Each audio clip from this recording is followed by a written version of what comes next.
Assalamualaikum warahmatullahi wabarakatuh. Kami dari kelompok 2 yang beranggotakan 1.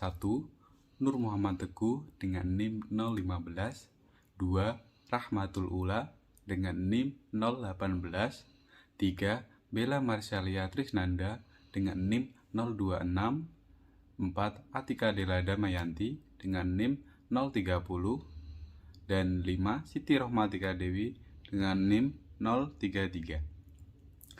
Pada pertemuan kali ini, kami dari kelompok 2 akan mempresentasikan hasil diskusi kami yang berjudul Sumber Dana Jangka Menengah. A. Pengertian sumber dana jangka menengah. Dana yang digunakan oleh perusahaan dapat berasal dari sumber dana jangka pendek, dana jangka menengah, dan jangka panjang.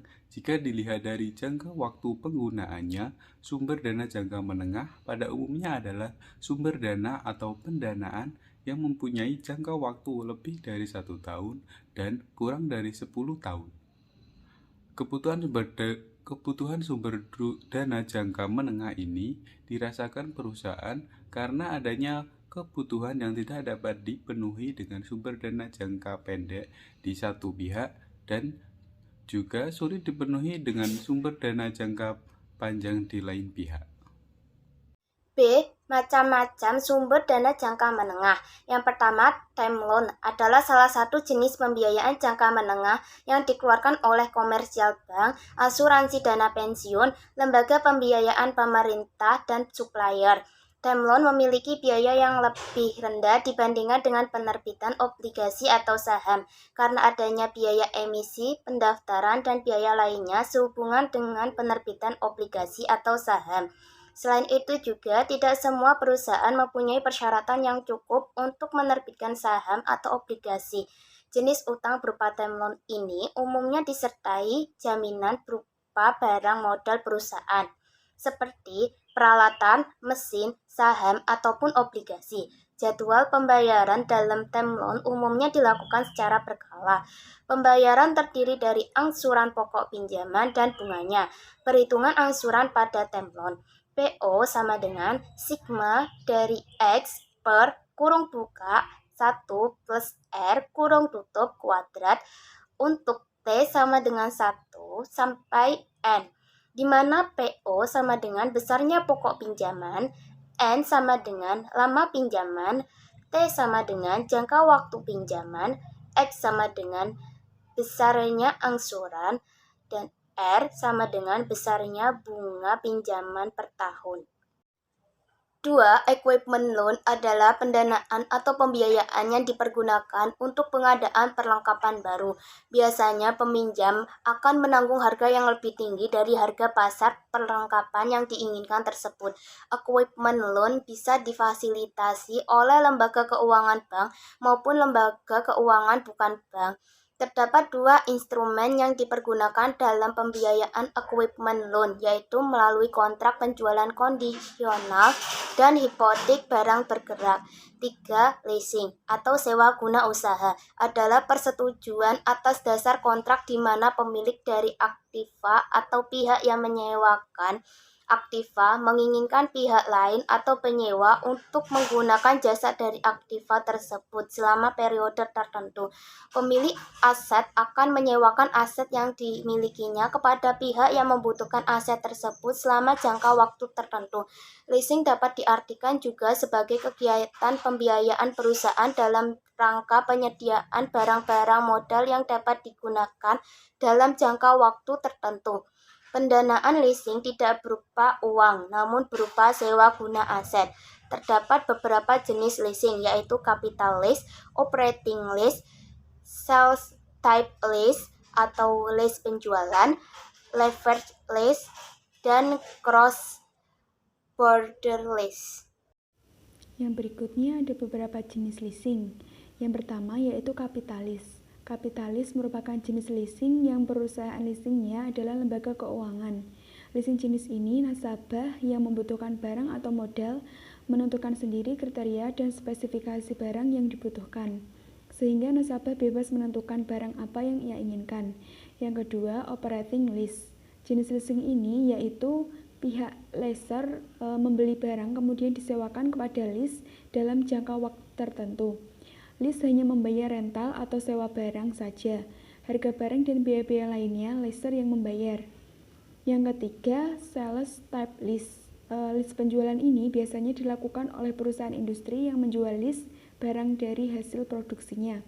Biasanya penjualan lease ini memiliki dua macam pendapatan yang diakui, yaitu pendapatan penjualan barang dan pendapatan bunga atas pembelanjaan selama jangka waktu lease.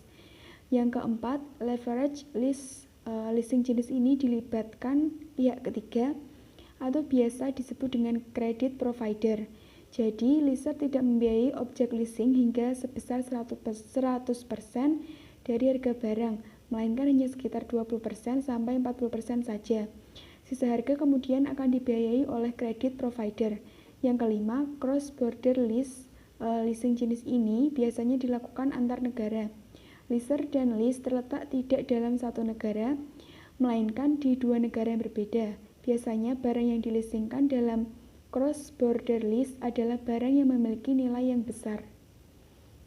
Selanjutnya yaitu keuntungan leasing. Beberapa manfaat dan keuntungan menggunakan keuntungan leasing adalah sebagai berikut. Yang pertama, fleksibel. Perusahaan leasing sistemnya kontrak, sehingga dapat disesuaikan dengan kebutuhan perusahaan kita. Kemudian, besar pembayaran, jangka waktu pembayaran dapat disesuaikan dengan kondisi perusahaan kita. Kita dapat membuat kesepakatan sendiri dengan pihak leasing sesuai dengan kemampuan perusahaan kita. Yang kedua yaitu tidak diperlukan jaminan. Sesuatu yang menarik dari leasing ini adalah tidak meminta jaminan dari lease. Namun, kita dapat memiliki hak atas barang modal berdasarkan aktiva yang di-lease. Pendapatan dari aktiva itu sendiri merupakan jaminan dan lease tersebut. Yang ketiga, cepat dalam pelayanan. Prosedur leasing sangat sederhana sehingga pelayanannya sangat cepat dan mudah, sehingga mempermudah dalam pembiayaan. Lease akan dengan mudah mendapatkan barang-barang yang dibutuhkan untuk modal usaha. Yang keempat yaitu capital saving. Capital saving yaitu lessor membiayai 100% untuk barang modal yang kita butuhkan. Dengan adanya pembiayaan oleh lessor, maka dapat menghemat modal bagi perusahaan lease, sehingga modal yang dimiliki oleh lease dapat digunakan untuk keperluan lainnya. Yang kelima yaitu pembayaran angsuran diperlakukan sebagai biaya operasional. Ini yang menarik, pembayaran angsuran dapat dimasukkan ke dalam biaya operasional perusahaan. Pembayaran lease dihitung dalam penentuan laba rugi perusahaan. Jadi perhitungannya dari pendapatan sebelumnya sebelum pajak, bukan dari laba yang terkena pajak. Yang keenam yaitu sebagai pelindung inflasi. Leasing juga dapat menghindari resiko penurunan nilai uang yang disebabkan oleh inflasi. Jadi lease sampai kapanpun akan membayar dengan satuan moneter yang lalu terhadap sisa kewajiban hutangnya. Selanjutnya yaitu kesimpulan. Definisi umum dari sumber dana jangka menengah adalah sumber dana atau pendanaan yang mempunyai jangka waktu lebih dari 1 tahun dan kurang dari 10 tahun. Ada beberapa jenis sumber dana jangka menengah, diantaranya trend loan, equipment loan, dan leasing. Secara singkatnya, trend loan adalah pembiayaan jangka menengah yang dikeluarkan oleh komersial bank, asuransi dana pensiun, lembaga pembiayaan pemerintah, dan supplier. Equipment loan adalah pendanaan atau pembiayaan yang dipergunakan untuk pengadaan perlengkapan baru. Leasing adalah persetujuan atas dasar kontrak di mana pemilik dari aktiva atau pihak yang menyewa aktiva menginginkan pihak lain atau penyewa untuk menggunakan jasa dari aktiva tersebut selama periode tertentu. Leasing memiliki beberapa manfaat yaitu fleksibel, tidak diperlukan jaminan, cepat dalam pelayanan, capital saving, pembayaran angsuran diperlukan sebagai biaya operasional, sebagai pelindung. Sekian dari kelompok kami, terima kasih. Wassalamualaikum warahmatullahi wabarakatuh.